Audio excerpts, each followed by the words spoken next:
On est donc rendu à l'étape de blocage de notre foulard mèche du mystère du mois d'avril. Donc, vous verrez, j'en ai fait une petite version pour les besoins de la cause. Donc, on remplit un bac, un lavabo ou un contenant d'eau. Moi, je mets de l'eau tiède, plus froide que chaude, puis assez d'eau pour faire tremper notre projet. Je mets je mets de l'eucalant, qui est un savon. J'en ai déjà parlé dans des infolettes. C'est un savon qui contient des essences naturelles, puis aussi de la lanoline qui va venir là, nourrir notre fibre. Donc de la laine, ou dans ce cas-ci, qui est un lin qui peut être un peu rêche, là, ça va venir l'assouplir. Donc on en met une petite quantité de rien, vraiment pas beaucoup. C'est très concentré, c'est un savon qui ne demande pas de rinçage, donc on va avoir moins à manipuler, là, à manipuler notre tricot. Donc on le met dedans, on va prendre comme ça. On attend que les fils soient bien imbibés. Donc on peut le laisser tremper quelques minutes. Moi, ce que je fais habituellement, c'est que je viens préparer ça, je me prépare sur ma table avec mes coussins puis mes outils de blocage, puis après ça, je viens le rechercher, puis c'est suffisant. Je vais le prendre dans l'eau. On ne le tord pas pour ne pas étirer. Donc, on peut venir mettre ici, là, puis enlever le plus d'eau possible. On le dépose dans une serviette et on s'en va à la table pour finaliser le tout.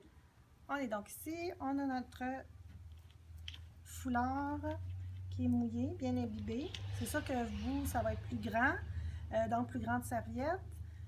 Si jamais vous n'avez pas d'espace assez long pour le bloquer, vous pouvez toujours le bloquer en deux parties. Donc on le mouille à une demi, on vient le bloquer, puis après ça on mouille l'autre partie. Donc on met ça dans une serviette. On enlève le surplus d'eau. Il y en a même là, qui mettent ça par terre et qui demandent aux enfants là, de le piétiner pour être sûr là, que on peut le faire aussi, là, mais ça l'amuse les enfants. De venir enlever le surplus d'eau. Voilà. Je vais vous expliquer, il y a différents outils pour bloquer, qui vous aident la vie, là, parce que des fois, on a souvent le goût de passer cette étape-là qui semble bien plate, mais qui vaut vraiment la peine, surtout dans un projet comme ça où on a un patron là, qui est ajouré, juste pour lui donner la belle ampleur, assouplir aussi le tricot, c'est important. Donc, il y a des outils, trois choses que je veux vous parler. Il y a les aiguilles ici en T, qu'on appelle les T-pins. Bien important que ça soit, que ça rouille pas. Donc, vous pouvez prendre n'importe quelle aiguille, mais l'important c'est que, parce que ça va être mouillé. Donc, si ça rouille, si c'est du blanc, bien, il va y avoir de la rouille sur votre, ou c'est pas, il va y avoir de la rouille sur votre tricot. Donc, si on fait ça comme ça, là, vous voyez, j'ai pas rentré mes fils encore. Moi, je rentre mes fils un coup que c'est bloqué parce que des fois, en venant donner une forme à notre tricot, surtout dans des cas comme ça, on va les étirer, le petit bout peut ressortir. Donc, je bloque, puis après, je rentre les fils. Donc, une méthode, c'est d'y aller seulement avec ça.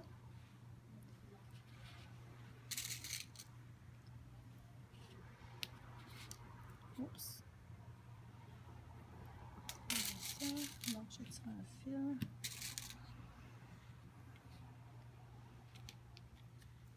Et on y va comme ça, tout en descendant. Ce que j'aime pas de cette façon de faire-là, c'est que quand on vient pour tout tirer notre foulard, ça peut venir faire des petites choses comme ça. Là. Fait qu'il faut le travailler pour pas arriver à le faire. Puis des fois, on peut pas donner l'ampleur qu'on veut là, à notre travail. Parce que, vous voyez, ça fait des petites curves comme ça. Puis ça va rester comme ça parce que le travail va sécher comme ça. L'autre option, c'est d'y aller avec des peignes. J'en ai déjà parlé sur Facebook aussi, sur mon infolette. C'est des peignes, c'est le Knit Blockers. Si jamais ça vous intéresse, vous pouvez le trouver sur notre site, notre boutique en ligne. Vous avez juste à taper le Knit Blockers comme ça avec un S. Le lien sera en barre d'informations aussi. Donc, c'est des peignes. Ça nous facilite la vie. C'est aussi rapide à utiliser que des épingles, sauf qu'il y a comme plusieurs épingles en même temps. Je ne sais pas si vous voyez, là. Donc, quand on arrive, on pique ça ici. Pique ça ici.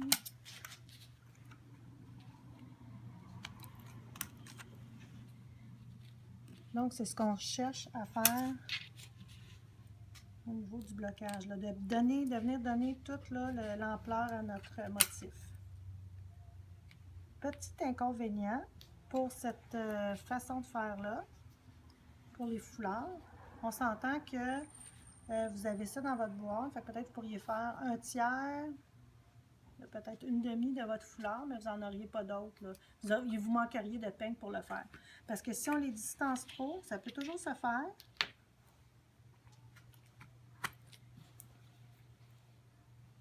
Si on veut donner la même largeur ici que là, bien là, on a toujours ça ici qu'on peut jouer. On peut venir utiliser après ça les tépines pour venir l'agrandir. Donc, moi, j'utilise ces peignes-là souvent pour des chandails ou des vêtements.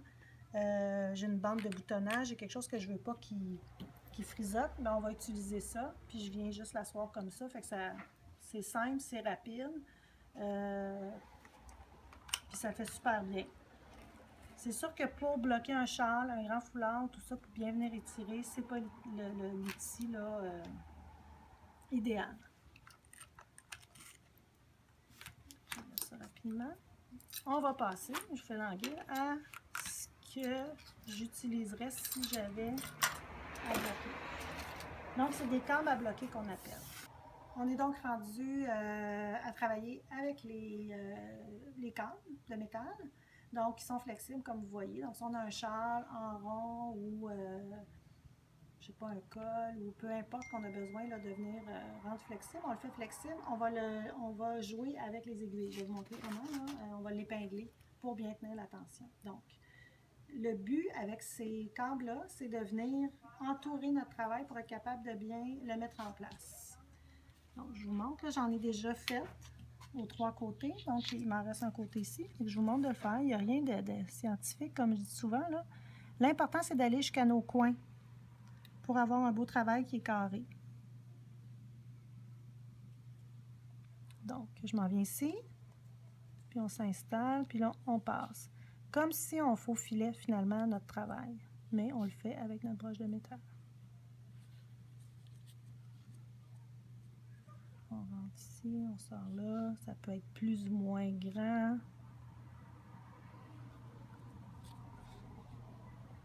Ça aussi, c'est au fur et à mesure. Là, plus on s'en sert, plus on apprend des petites techniques là, différentes. Puis une rapidité. Donc, on va rentrer ce câble-là de la même façon que l'autre côté, jusqu'à l'autre coin. Donc, j'ai terminé de mettre les câbles à bloquer tout autour de notre pièce à bloquer. Donc, mes 4 coins, tout est bien installé. Donc là, ce qu'on fait, c'est qu'on vient le mettre en place. Donc, on prend l'aiguille ici, l'épingle, on va venir piquer notre coin pour le fixer. Puis on va venir ici aussi piquer notre coin pour, même chose, le fixer. Là, le but, c'est de tout bien faire paraître le travail qu'on a fait. Ici.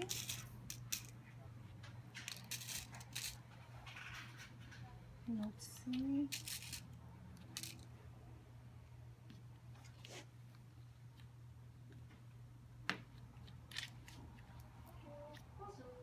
Je vous ai pas parlé aussi des matelas. Ça, c'est des pièces de cassette, là, des tapis de sol pour les enfants. Donc, vous pouvez trouver ça dans les grandes surfaces.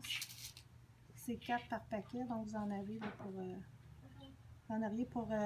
bloquer une bonne partie de votre foulard.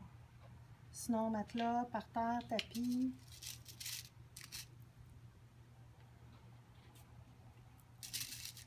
Oui. Ça va? Oui. Donc, on a tout bien fixé. On peut revenir jouer, là. OK, lui, je peux l'étirer un peu plus. C'est pas parce qu'on met une aiguille qu'on la laisse là nécessairement. Fait que là, on vient tout s'assurer que tout est bien à la bonne place. Vous pouvez aussi prendre un ruban mesuré. Là, la piste n'est pas très grande, mais pour s'assurer, mettons qu'on a tout 10 pouces à la même place, qu'ici, c'est bien d'équerre et tout. Là. Donc, on joue avec nos aiguilles, puis là, on laisse sécher. Super important de laisser sécher au complet avant d'enlever, parce que sinon, ça va faire un blocage à moitié. Donc, si on récapitule, ce dont vous avez besoin, on peut y aller minimalement avec les aiguilles, ici à bloquer. Vous pouvez prendre d'autres aiguilles, là, des épingles, c'est-à-dire là, de tricot ou peu importe, de couture, mais assurez-vous que ça ne rouille pas parce que ça va rouiller votre travail. On a ça ici. Idéalement pour ce projet-là, c'est les câbles de métal, à mon goût à moi, ou qu'on peut vraiment venir étirer. Les châles, si vous tricotez des châles, là, c'est presque un incontournable à voir ça. Je ne suis pas très gadget, là, mais ça, je vous le recommande fortement. Puis si vous avez ça, puis vous bloquez plein de choses, puis tout ça, on veut toujours avoir le bon outil, bien après ça, il y a le net blocker qu'on peut acheter. C'est ça, j'avais bloqué un chandail. Là, si vous allez sur ma page Facebook, vous allez voir là, dans l'album photo, j'ai un chandail avec lequel j'ai utilisé les peignes à bloquer ici. Donc, ça peut servir pour un petit morceau, un chandail d'enfant, on vient juste taquer, on laisse sécher, puis c'est parfait. Puis les tapis, ça, je pense aussi les tapis, c'est bon d'investir pour être capable de bien travailler là-dessus. Une chose qui peut être faite aussi, si jamais on se dit on s'en sert pas souvent, c'est de l'acheter à deux. Donc, vous avez une amie proche qui tricote ou une gang de filles qui tricotent, achetez un kit pour la gang, puis après ça, vous pouvez vous l'échanger. Dans le kit, là, pour les câbles, il y en a beaucoup. Le kit contient déjà des aiguilles. Il y en a des plus courtes aussi. Là. Moi, j'ai l'ancien modèle, mais il y a des câbles plus petits qu'ici, on aurait pu utiliser au lieu d'utiliser les super longs. Ça vient avec des aiguilles à bloquer comme ça et un ruban mesuré.